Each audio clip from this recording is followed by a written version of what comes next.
সুপ্রিয় দর্শক, আমি আছি কুদরতুল্লাহ মার্কেটের দ্বিতীয় তলায়। মিডিয়া গাইডের পেজে আপনাদেরকে স্বাগত। এখানে রহমানিয়া লাইব্রেরি আছে। আমরা এই রহমানিয়া লাইব্রেরির একটি প্রসিদ্ধ লাইব্রেরি, প্রতিষ্ঠিত লাইব্রেরি। 37 বছর থেকে যে লাইব্রেরিটি সিলেটে বই ব্যবসা চালিয়ে আসছে। এখানকার স্বত্বাধিকারী এইচ.এম. আব্দুর রহমান, আপনারা সকলেই চিনেন।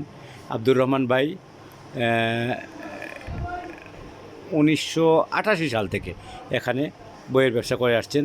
আমরা আব্দুর রহমান ভাইয়ের কাছে আসছি যে তার যে এই বিশাল লাইব্রেরি, এই লাইব্রেরির দীর্ঘদিনের ব্যবসার আলোকে তিনি এখনকার অবস্থা বলবেন। বইয়ের প্রতি মানুষের আগ্রহ কেমন বেড়েছে, কিংবা বই কেমন বিক্রি হচ্ছে, বা আগের তুলনায় মানুষ বইয়ের প্রতি কতটুকু আগ্রহী বা নিরুৎসাহী, সে ব্যাপারে তার মূল্যায়নটা তুলে ধরবেন।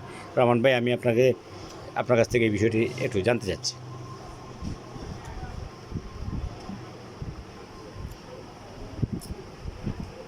বই মানুষের নিত্য সঙ্গী। একজন মানুষের জীবনকে সুন্দর করতে হলে, পরিমার্জিত করতে হলে বইয়ের প্রয়োজন।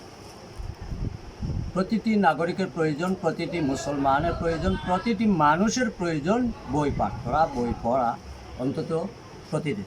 আমি 1988 সালে বিশেষ আগ্রহ নিয়ে এই রহমানিয়া লাইব্রেরি কুদরতুল্লাহ মার্কেট সিলেটে চালু করেছি। তখন থেকেই আমি বই পড়ার প্রতি মানুষের আগ্রহ সৃষ্টির ক্ষেত্রে আমি কিছু কাজ করে আসছি।